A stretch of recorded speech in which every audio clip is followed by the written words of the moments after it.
Hi, everyone. Welcome to our first AMA Ask Me Anything Monday of 2021. So, Luis Caballero, thank you so much for joining us. Yeah, thanks for having me. Hi, everyone. Happy New Year. Hello to everyone in YouTube land and beyond. So, you are actually in Illinois right now, right? Yeah, I'm in Chicago. Oh, fantastic. Is it cold Yeah, there right now? You guys getting a a lot of little bit, snow? little bit. Yeah. Usually, I mean, this time of year we just got really extreme winters, really cold winters, really hot summers. Ooh, So, that's yeah, fun. yeah. It snowed last week. It's let out, and hopefully there won't be any issues. Although it's not like anyone has anywhere to be, so at Yeah, this that's point we true don't really these have to worry days. about snow on the road. Yeah. Cool. Well, so I knew you originally when you were in Mhm. Korea as part of COTESOL. So That's right. I wonder what brought you to the world of English language teaching in the first Sure. place? Oh yeah, well we're gonna take it back all the way back to 1985. So English is my second language. I started learning English as a kid, and just when I was growing up, I was always really fascinated with learning language, and in high school and stuff, I flirted with the idea of becoming a language teacher, and eventually throughout college and grad school and stuff I made it my career. And then in 2014 a job offer kind of came through from Korea of all places. I was working down in Mexico City, and there's a lot of Korean corporations down there opening up, trying to expand into Latin American markets. Mhm. And so there's a large Korean corporation um, that was hiring for a job out in Seoul, preparing the soon to be expats from Korea to move abroad and work, for like an extended period of time outside of Korea. And so they had to know English because English is the lingua franca. Mm. Um, for a lot of global corporations, but certainly for this particular company. And they wanted someone who also could do cross-cultural, communication training and a lot of like expatriate pre-departure stuff, just to gear them up to know what to expect once they moved on, once they made it to the other side. Oh, And interesting. so, yeah, so it was just a really cool job in my first year out there. I mean, and it's what you would expect from a Korean corporation. Like, oh my God, all the stories are true. Just the long hours, the really Interesting. intense kind of work schedule, and yeah. But I mean, it's just a really fascinating, I think, side to ELT that maybe a lot of people who are in the COTESOL realm Mm. don't necessarily think of first off when they think of English teaching. Right, But yeah, right. the whole business English side of it all. Oh, that's interesting. So, what exactly Mhm. was in your curriculum? I mean, I assume it was English Mhm. language conversation, but did you include a Yeah, lot of cultural stuff too? How did you yeah. interweave all So that together? the course that I was teaching, there were kind of two courses that I was teaching. One of them was to prepare um, middle managers, Mm. like to move up the sort of that chain of command in the corporate ladder. The other one I mentioned was the course that prepared them to move abroad. So there were two courses. The manager course was 1 month long. The expatriate course was 2 months long. Mhm. And during that time, students were in class from like 7:30 or 8 a.m. up until about 9 or 10 p.m.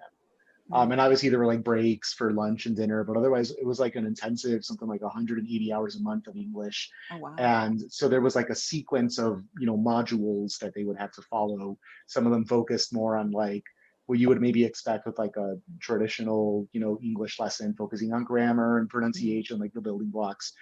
Others focused a little bit more on like fluency. Others focused on business communication, and that was professional and technical writing, Mm. doing business presentations, English for the workplace with your coworkers, and so there was like the whole business side of it all. Right. And then there was what, like I mentioned, that cross cultural navigation Mm.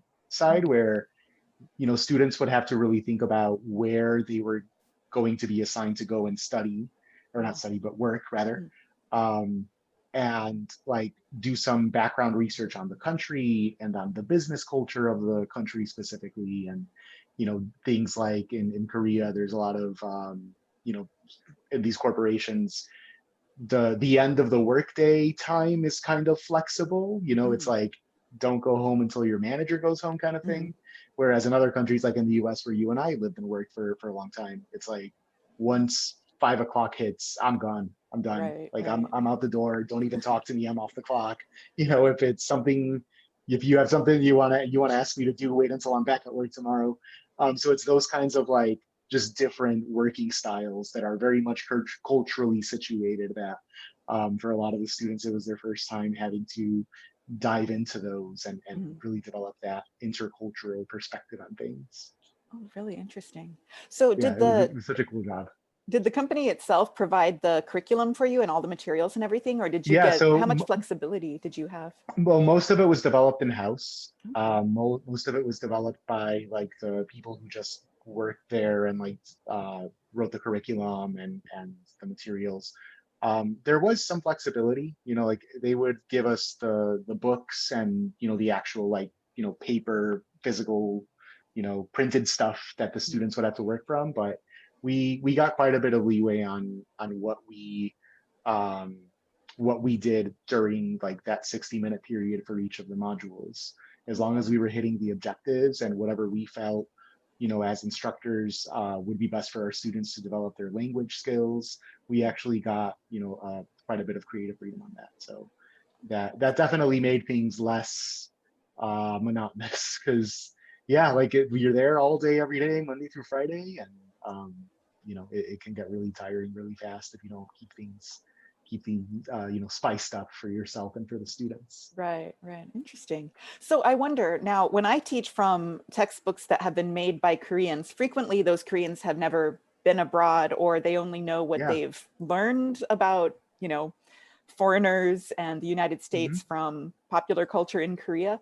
Was there any Hmm. time when you were looking at the materials and just did a face palm because the information was so inaccurate or so bizarre? Can you think of any Um, examples of that? yeah, maybe I don't know that it was necessarily from like a cross-cultural perspective that I thought that, oh no, you guys are going down the wrong path there. I think it was more so that a lot of the materials early on when I started working there, Mhm, they they really wanted translation to be something that the students relied on, mhm, to get their like develop their language ability. And so like my Korean is not good. But even my even at that time, like in my first year of Korea, I knew some Korean, and I would look at like the translations, and like it would just be off. But it definitely helped me, like whenever I would hear students make some kind of produce some kind of error, either when they were writing or when they were like speaking. Like I mhm, would look and see what was the Korean text mhm, in the book, and I'd go, okay, like the syntax, I guess that kind of makes sense why I got that way. So eventually, though, we moved away from that, and mm, sort of philosophically developed the standpoint that when students are at that high of a level, mhm, the goal really ought to be to start weaning them off relying on their native, like their native language, mhm.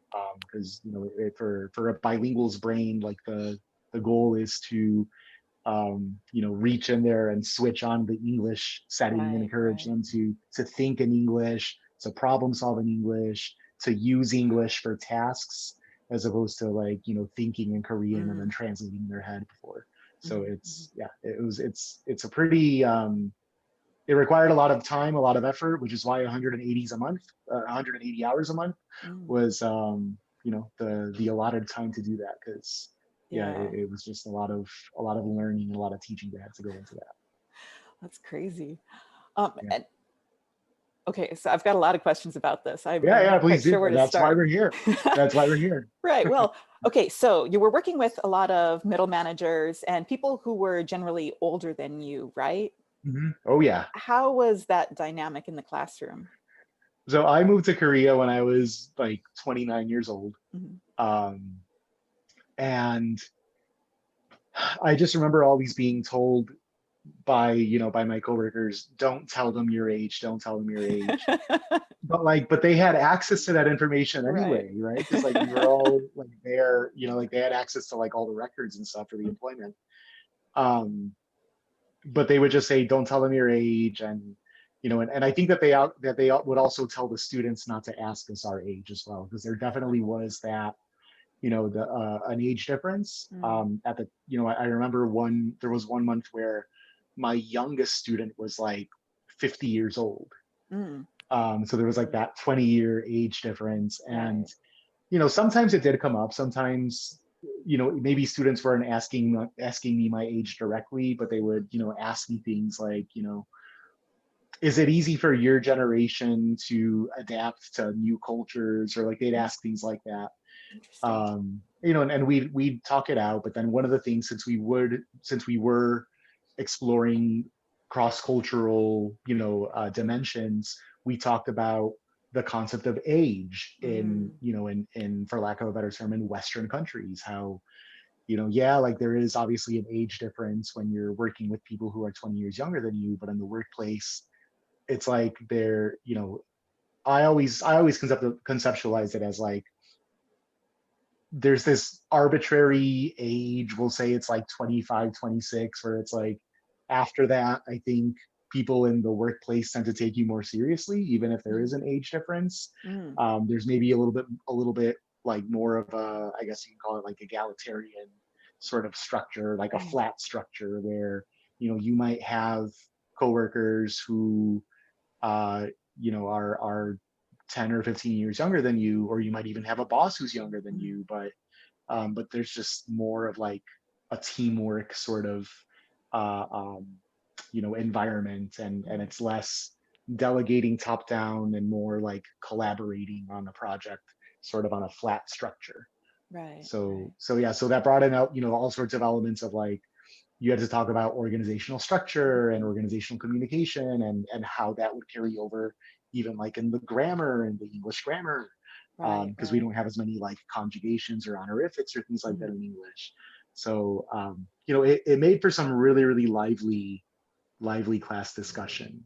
And I don't think I personally ever experienced a situation where I felt like I wasn't being taken seriously because of my mm, age. mm, And I think it was largely because I was able to establish my own, I guess, my own ethos, if you mhm, will. It's like, someone who is really uh, familiar or knowledgeable about the corporate sector in, in these other countries that the students right, are planning right. on moving to.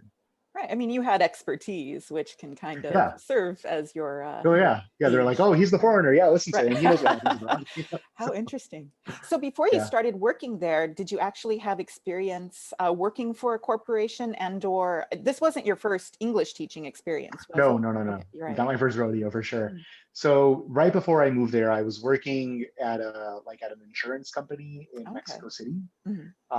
as a translator for English, like English. doing English and Mm, Spanish translations, mhm, and also like teaching like the business English type of classes mm, for the executives. And so they liked that I had experience working with executives mm, at high level. The company that I was working for, it was also like, a fairly large multinational corporation.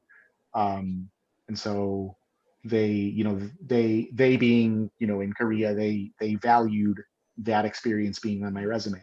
mm, Before that though, I was doing more like, I guess, what people would typically associate with English teaching, like actually being in a classroom with students and designing my own syllabus, designing my own teaching materials. I was teaching community college in the U.S., cool. and teaching like an adult literacy programs. Mm, So yeah, Korea was not my first time teaching mhm. for sure. That's interesting. Now, is your undergraduate and graduate degrees are they both in education? Yes and no. My undergraduate degree is in speech and linguistics, Okay. and then my master's degree is in higher education. And Okay. then I did some like certifications for the state of Illinois to be able to teach as well, teach ESL specifically. And then I'm in the middle of, or actually nearing the end of my second master's degree, which is an actual TESOL degree, Mhm.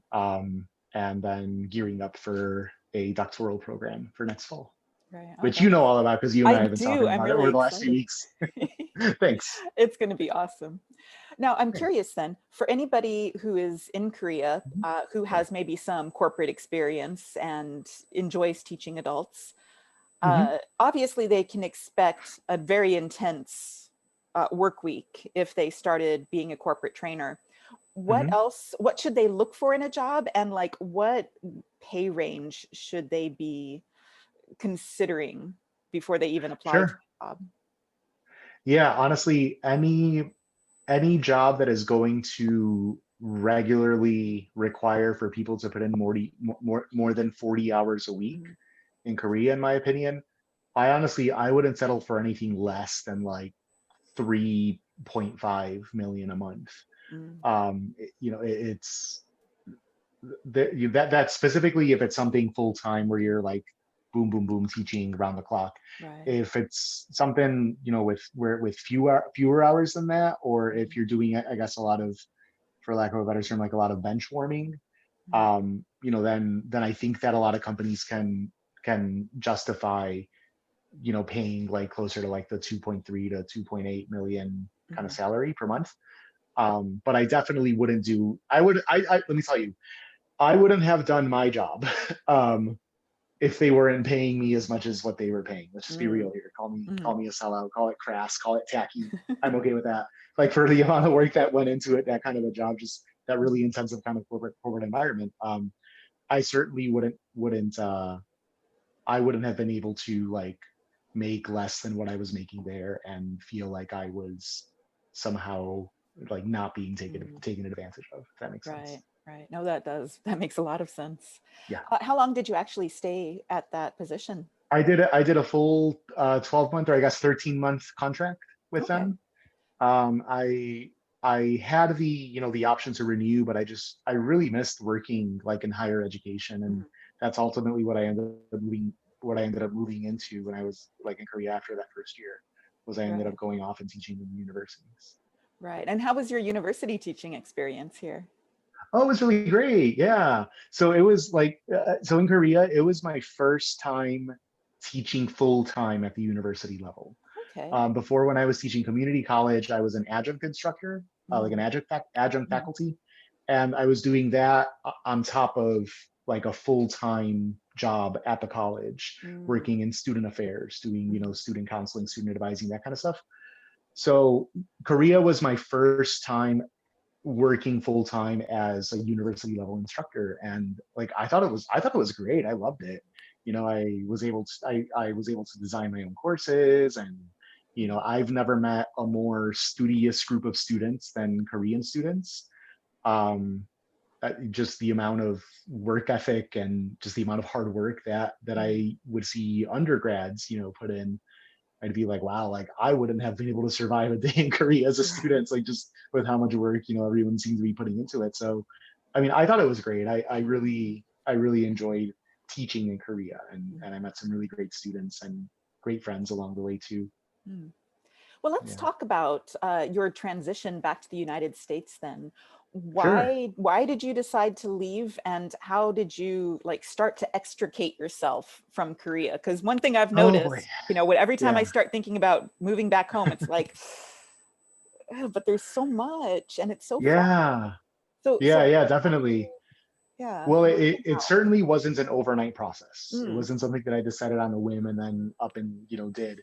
It was and at the time that we're recording this, I recently like wrote an article for the Cotiso Voices column, mm, and then in that article for December of 2020, I talk a little bit about you know what I was feeling with every year that passed by in Korea, and how I would always, whenever the time came for me to renew my contract, I always felt like a sense of dread, almost like, oh, I don't, mm, should I stay, should I go, what should I do? And I would always tell myself, just one more year, just one more year, and then we'll see. Just one Mhm. more year. I have a good thing going here. I like my job. I have good friends. It's a really cool experience. I don't know when else I'm ever going to be able to do this again. Just one more year, and then we'll see. And then I would sign my contract and submit it, or like go to the immigration office to renew my visa. And after doing all of that, I would just again stop and like think and even like sigh, kind of like this. Did I do the right thing? Should I be here? Should I not?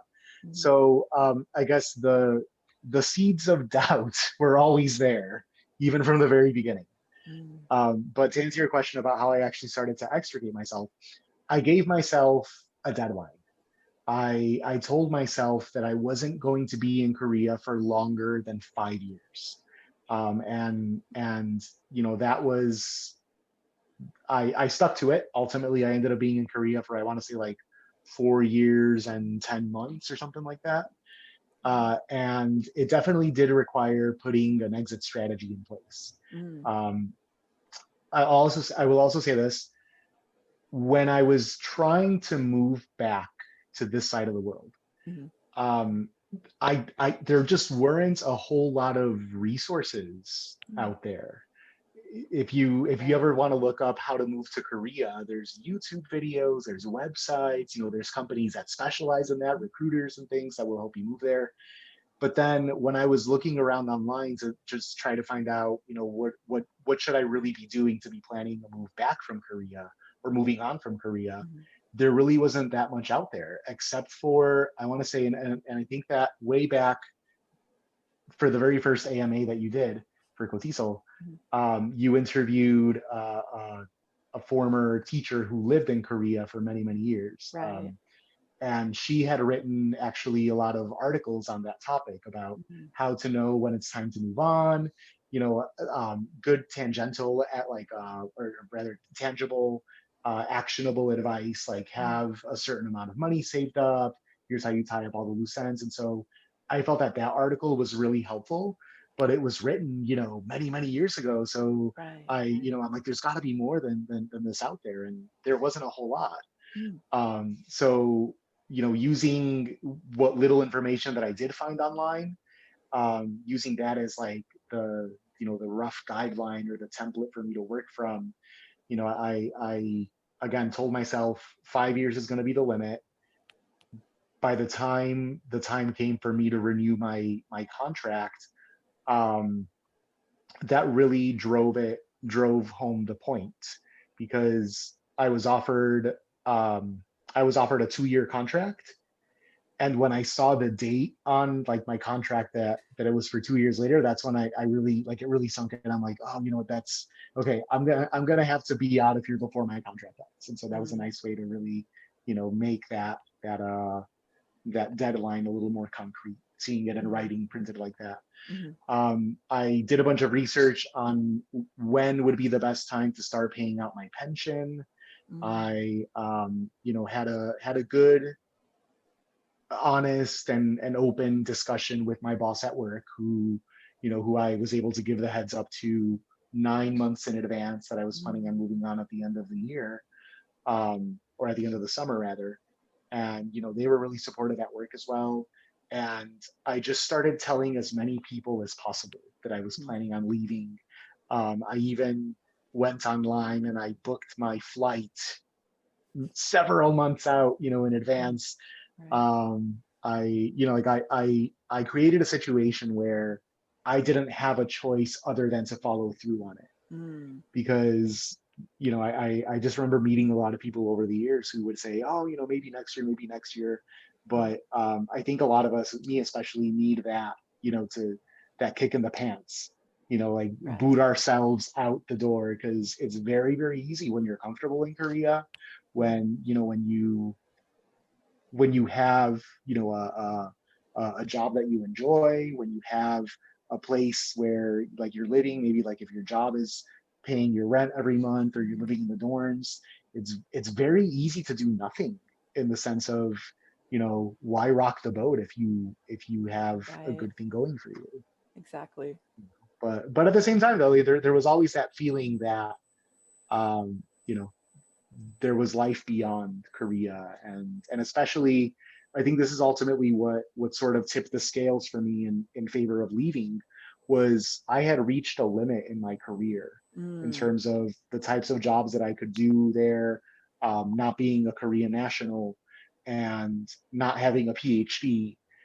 mhm. I wasn't going to get tenure anywhere, so that was kind of my final sort of justification for leaving was, if I'm going to stick around somewhere, I'd at least like the job security to be able to stay in one job, for like an indefinite period of time. Because Right. that was also something that would always constantly be looming is like, wow, what if they downsize?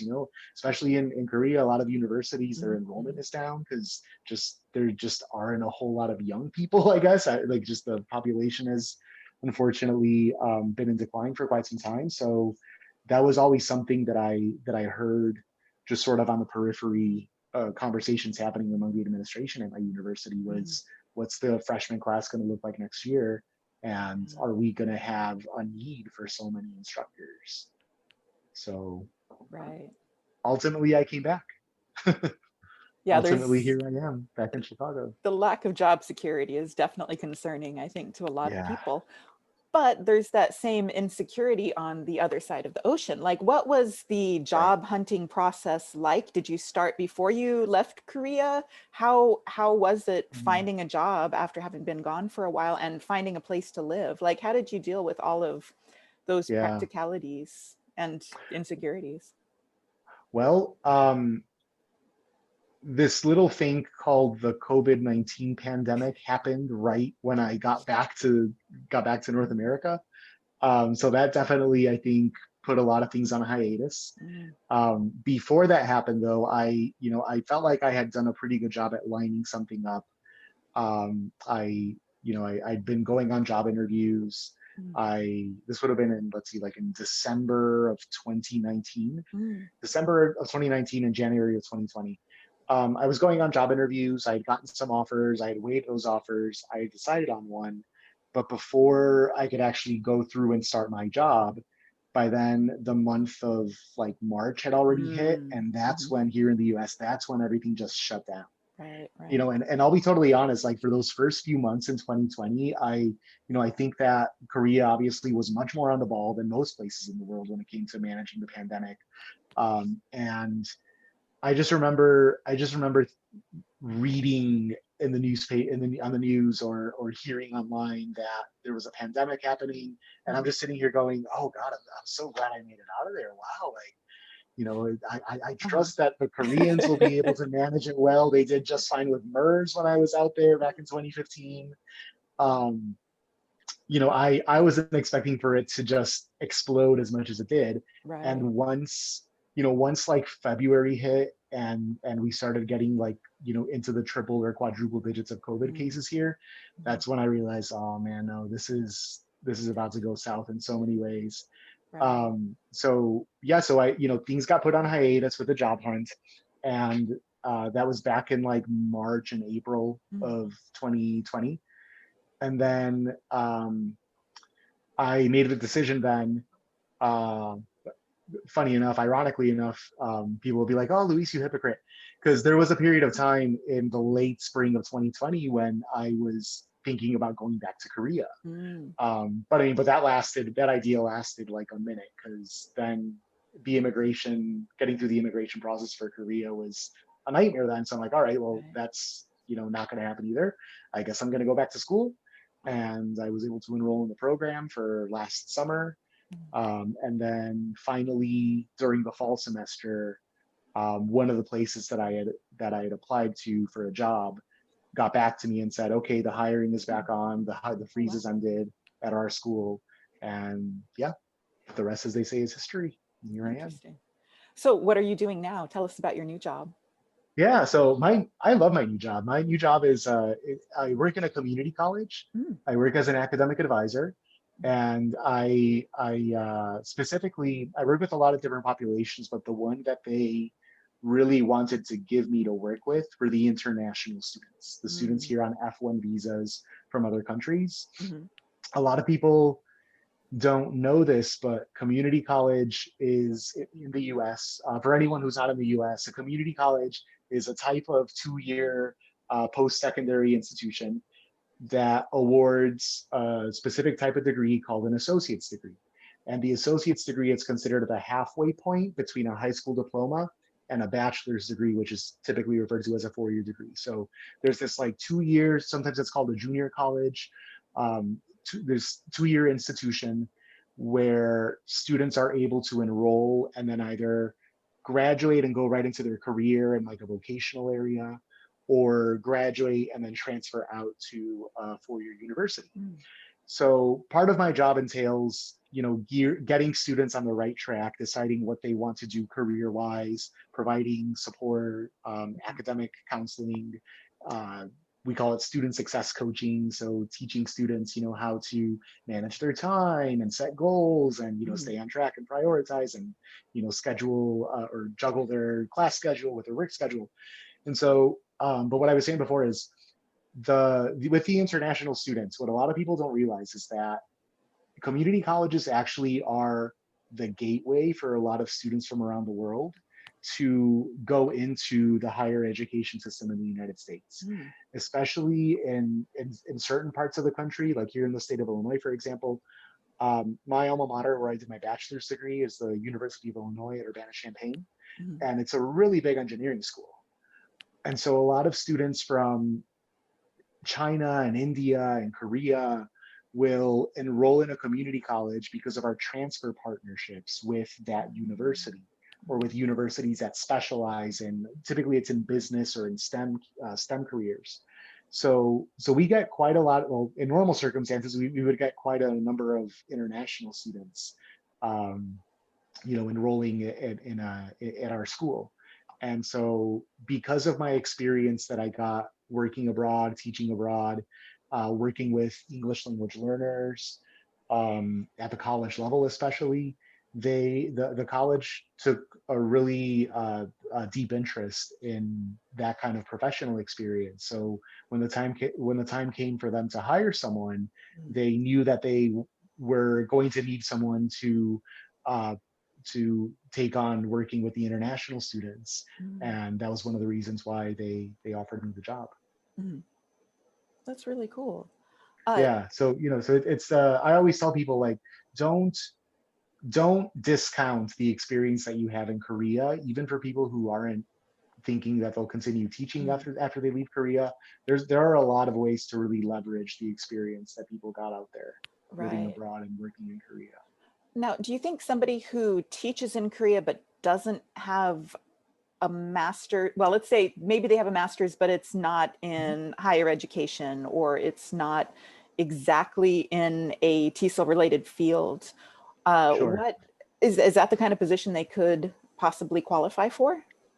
Yeah, yeah, definitely. If first of all, if someone has a master's degree, they Mhm. have a lot of doors open to them, whether it's an MBA, whether it's an MA, and in one of the liberal arts or the Mhm. humanities.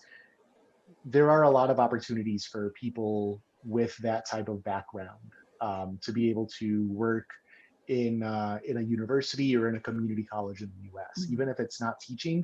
Although, I mean, if you have a master's degree, you can teach whatever the content area is of your master's degree at the community college level. So you don't necessarily need a PhD to be teaching at a 2 year school. Oh, that's cool. But as I wrote in my article too, there are so many different types of jobs people could find Mhm. in higher education that aren't teaching. Mhm. You could do a job working in what we call student affairs or student services. Like, we need people who are able to do academic advising, who are able to do financial aid counseling, who are able to um, you know serve work in dormitories, work in Mhm. in residence halls at the 4 year school. Um, and the experience that people get working in Korea, working with diverse student populations, all of that, it's something that people can really talk up on their resumes and on their cover letters, and Mhm. it makes your application stand out. Because if you're sitting, like, I've sat on so many hiring committees where you start seeing like the same combination of experiences and education Mhm. among like a lot of different applicants, and then you see that someone spent several years living abroad, like that automatically stands out to people, Mhm. even not just me who lived abroad myself, but even your, I guess, your typical person, I guess, who's working in a on one of those hiring committees. That kind of experience just makes your application stand out. Like they will take an interest and they'll want to continue reading your resume and reading your cover letter. So there's a lot That's you can do. And then the last thing that I'll say is if people want to get more into the academic side of things, mhm. maybe people don't want to be teaching, but they would want to be involved in like course design or or something like that. There's also opportunities for that as well.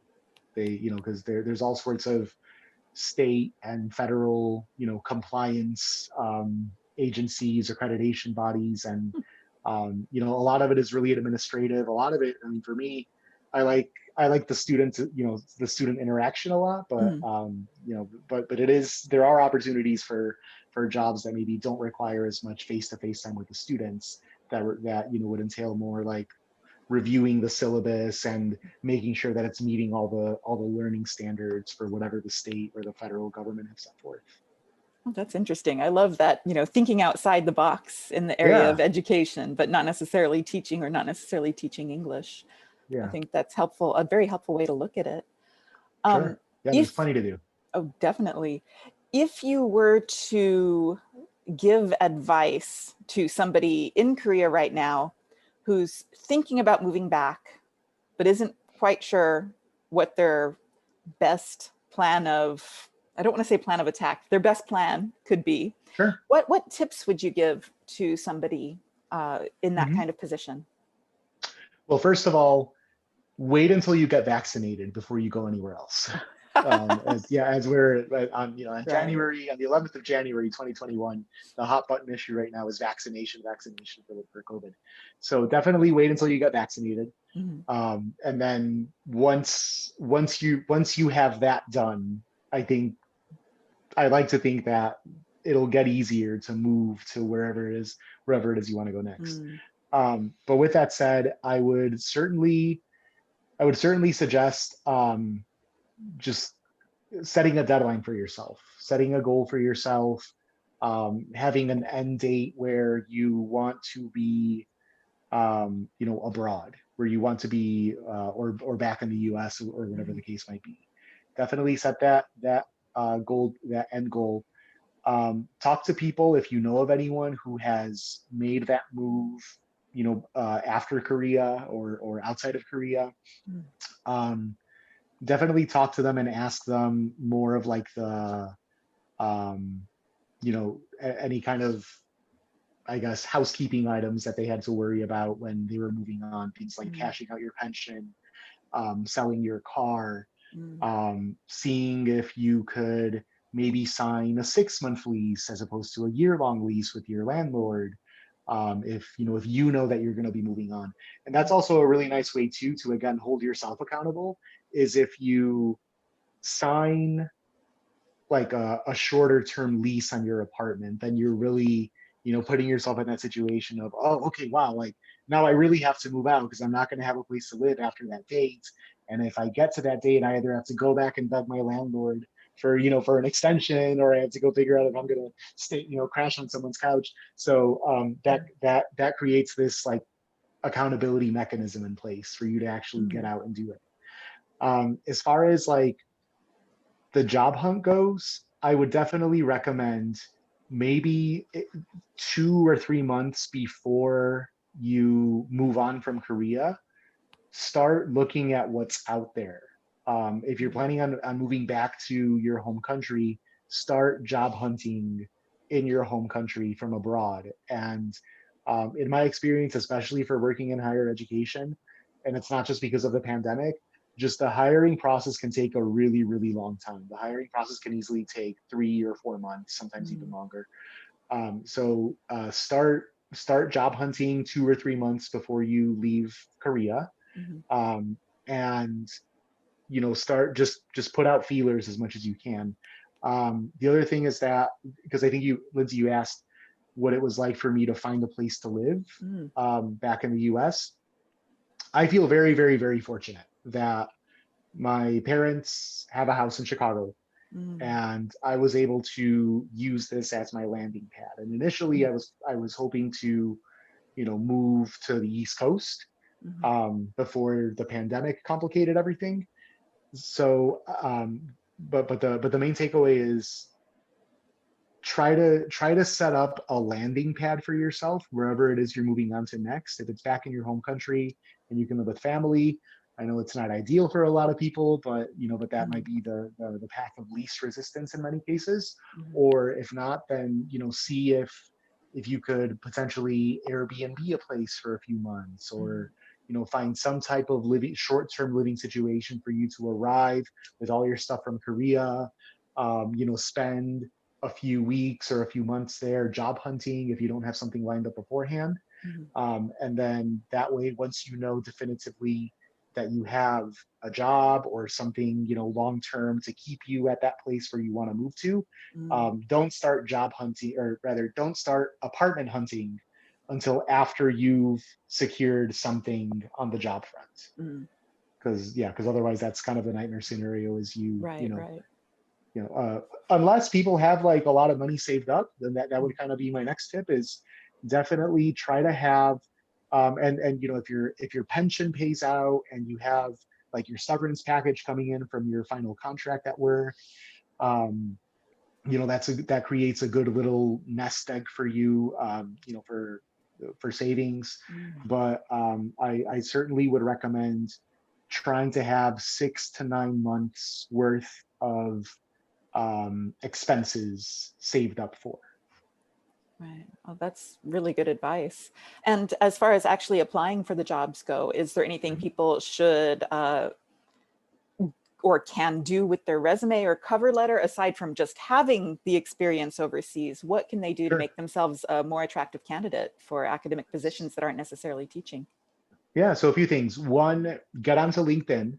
I know it sounds cliche, but it really is. Like, I was really surprised by how much LinkedIn was actually used Mm, when I was living abroad, and I kept hearing, people back here say, "Oh yeah, LinkedIn, use that when you're job hunting because people take." And I'm like, "Do they really?" And I just kept thinking back to myself when I was on hiring committees, thinking, I never looked at anyone's LinkedIn mm, profile. But then I actually stopped and thought, I don't think anyone ever gave me their LinkedIn profile to look at.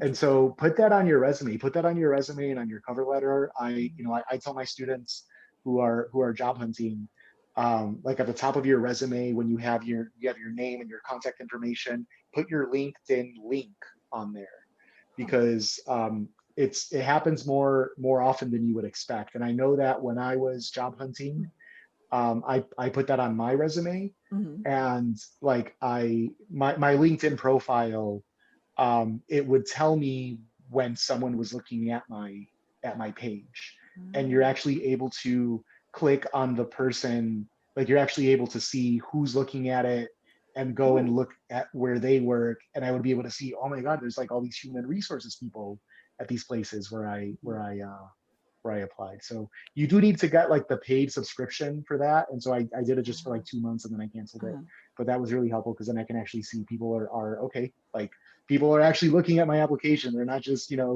right. not just getting sent into an abyss and then never being opened. So that's the first thing. Yeah. I wonder, wait, just I'm curious, Yeah. what do you think people are looking at LinkedIn instead of reading the resume carefully? Because it should have very similar information, right? What should people put on their LinkedIn profile? What are they looking for? There's usually more space on the LinkedIn profile, Mm, because a resume, conventionally we say, 1 page or 2 pages maximum. right. A lot of people who have been in Korea for a while, or who, maybe have a lot of work experience, not just in Korea, but in other places too. Mm, That's where you can actually fill in your full work history. And you can put in your any awards or honors. For me, I mm, put my teacher evaluations, like at the end of the semester mm, when students fill out my mm. evaluations. I put that on my LinkedIn profile as well.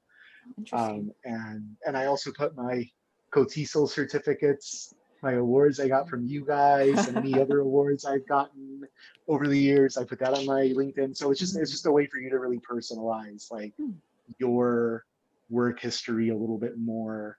Um, just a little bit more comprehensively than you would be able to on a one-page Okay. resume or two-page resume.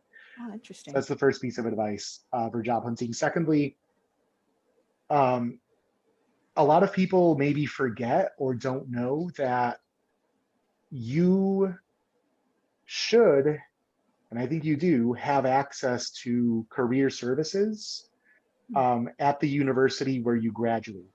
Hmm. So people like, even if people, did a bachelor's degree 7, 8, 9 years ago or whatever the case is, most universities provide career services for life for their alumni.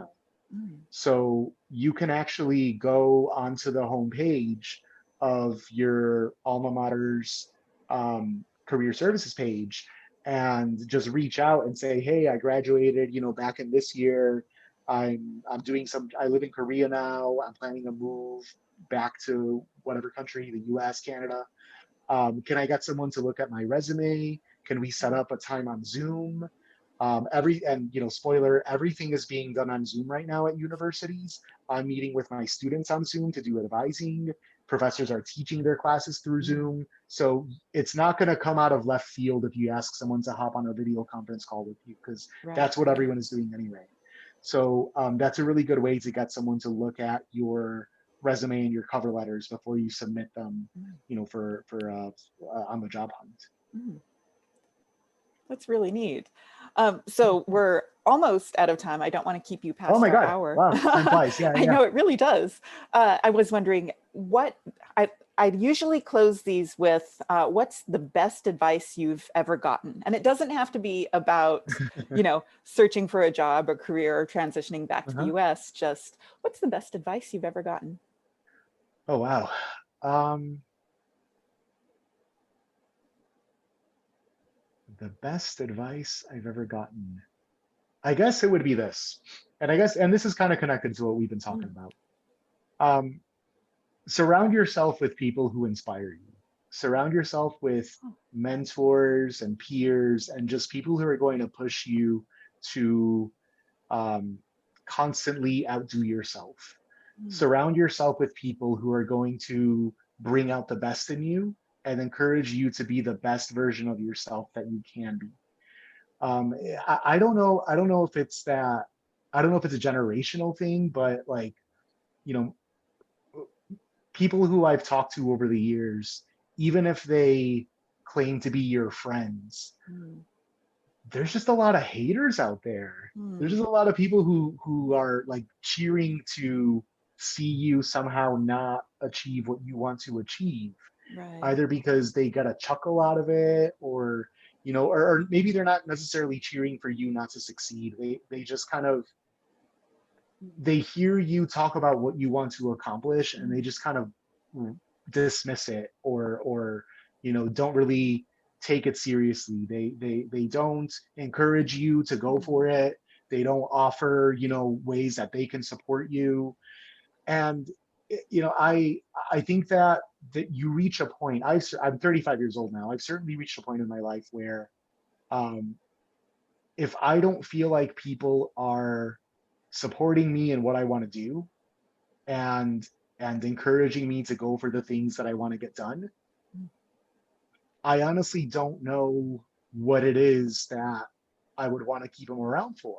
Like, to go out to the movies together, to play video games. It's what's the Right. point of having friends Mm, beyond, I guess, you know, going out drinking together or whatever. mm, I don't know what the point is in like having a group of people around you if they're not actively cheering for you every step of mm. the way. So just surround yourself. Be very, very wary of who you surround yourself with, and make sure that it's people who you can look up to and who are going to push you to be the best version of yourself. That's fantastic advice. I really like that. Thanks. It's Thank very you. eloquently said. Something I Thank hadn't you really very thought much. about, but it's very, very true. So, is there anything that you would like to leave your viewers with right now, or anything I didn't ask about that you would like to share with them before we wrap up? No, just I guess For anyone who hasn't read it, you're more than welcome to go check out the Cotizo Voices page to see some just fantastic articles written by the coolest people Mm. around in Cotizo. And it's not just because I wrote an article, but there's some really fantastic pieces in there. But specifically to our conversation over today, I did a list on there, maybe some more concrete like pathways that people can maybe look into if they're thinking about moving on from Korea.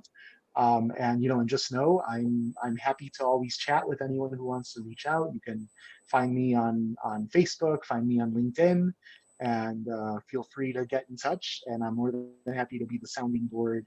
And if, for anyone who wants a second opinion or anything, don't be a stranger. Oh, fantastic. And just take good care of yourselves and be safe out there. Mm. And these are some uncertain times that we're living in, but I like to think that we're on the upswing. I feel good about 2021. We're only 11 days in, so we can't lose hope. It's We already got this. We'll get through quite a new this. year. Yeah, Great. we'll Well, get through it. thank you so much, Luis. It's really been Thank you. very fun talking with you. Um, Yeah, it's and wonderful being able to catch up. and thanks to everyone else who is watching this. We hope to see you at a future AMA as well. So thank you, everyone. Goodbye.